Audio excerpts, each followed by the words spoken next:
Eric Bieniemy has been offered the Commanders' offensive coordinator job and has agreed in principle to take that job. I'm going to keep asking the same question because it just seems nonsensical. Why would he ultimately even have to go to another team to take the exact same role after what he's proven in Kansas City? This is something I wanted to discuss last weekend, but I figured it would be best for us to wait until the press conference occurred for us to get the full story and then fully dissect whether or not this was a good decision or not. Because this man has been one of the key factors in a dominant offense over the past 4 years, and his reign resulted in 2 Super Bowls, although obviously there's a lot of credit to go around. And now he's going from one of the top offenses in the NFL to a team that is known to be one of the worst front office and worst ran organizations in the NFL. So before we get to the content, make sure you drop a like, subscribe, and turn on our notifications to help the channel grow. Now that we get all that out of the way, break!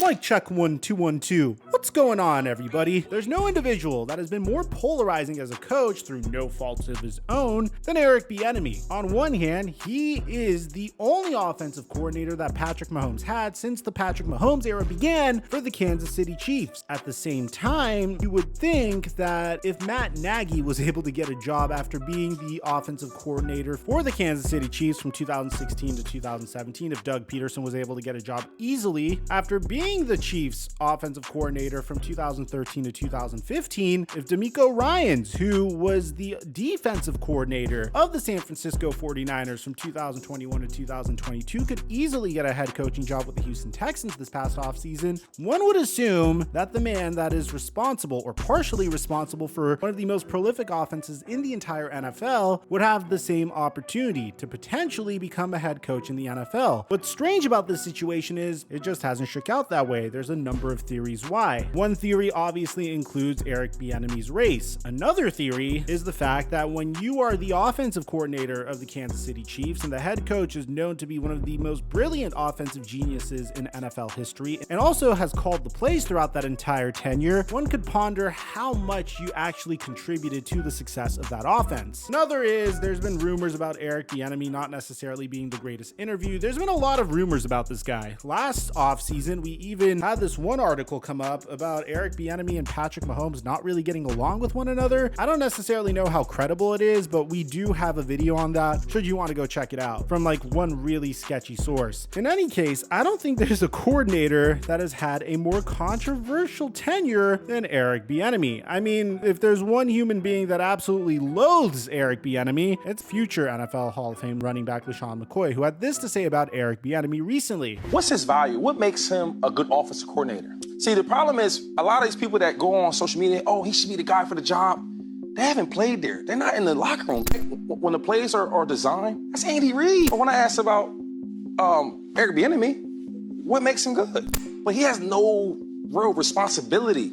Now you go from the Chiefs, where you can hide behind Patrick Mahomes. Fortunately for Eric Bieniemy, if there's one guy that just gives horrific takes, it's LeSean McCoy. I mean, as good as this man was in his prime on the football field, he is like the equivalent of that, but in terms of how he is in terms of being a NFL analyst. I'm sorry, I've seen this man just say the most bizarre things. It's like he's trying to be shocking on purpose so he could trend. It's a common tactic. It's really cheap. It's really annoying. I don't respect it. I don't respect people that do that in this game. What's really funny about this situation is it seems like a lot of current and former Kansas City Chiefs took shots at LeSean McCoy immediately after. I mean, you have players like Jamal Charles coming after LeSean McCoy. You had Tyreek Hill saying that the reason why LeSean McCoy is so mad is because Eric Bieniemy told him to tuck the ball. When I first got in the league, I was a running back, and EB coached running backs.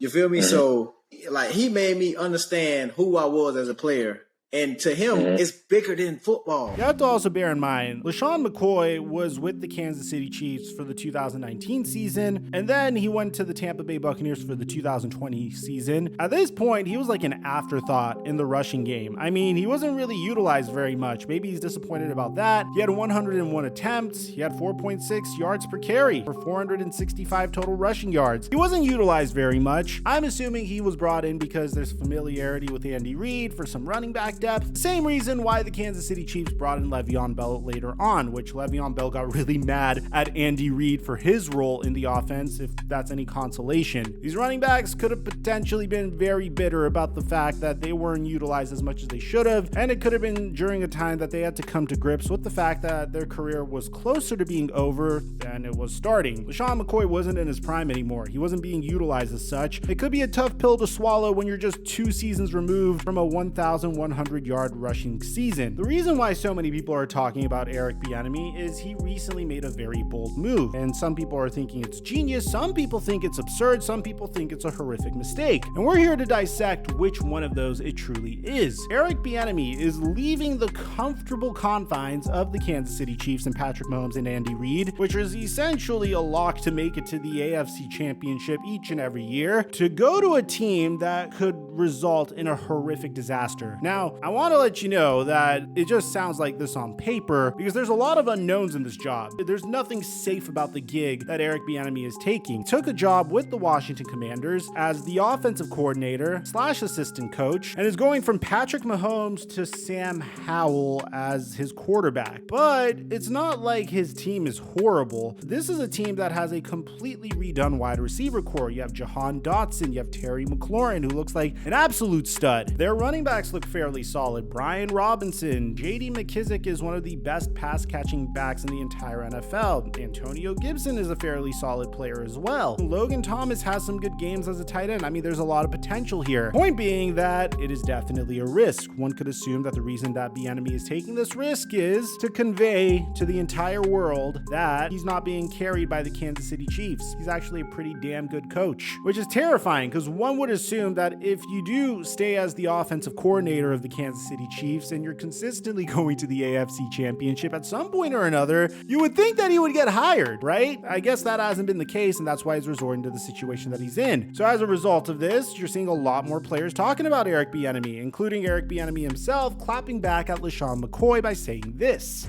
LeSean McCoy is a future Hall of Fame runner, okay? Everybody's entitled to their own position, to their own comments and how they feel. When it's all said and done with, I think that's all I have to say because he's entitled to his own opinion. That's life. Okay, you got good and you have bad, you know? It does not impact me in any way. Because one thing that you learn when you're in this position, you have to learn to eliminate distractions, all right? My job is to focus on the now. Everything outside these walls has no impact on Eric Bieniemy moving forward. Which, I have to admit, man, I can't see how this guy is a horrible interview. I mean, I really can't. This guy is so good in front of a microphone. I really appreciate it. I watched his press conference. He seems very professional. He knows exactly what to say. So from that perspective, I really don't see how he could be a bad interview. On top of that, Eric Bieniemy has been very dominant against the coordinators that were hired in the offseason. I mean, he beat Shane Steichen in the Super Bowl. He outcoached the living crap out of Jonathan Gannon in the Super Bowl by pinpointing the fact that the defensive backs would pass off wide receivers whenever they were in motion. That's kind of why Sky Moore was able to easily score on a touchdown. In addition to Kadarius Toney, that was like 2 of the touchdowns that the Chiefs had on the Philadelphia Eagles. There's even a famous clip of Patrick Mahomes saying we accidentally scored on the wrong play. Hey, and we're in the wrong formation. I know we were. I know.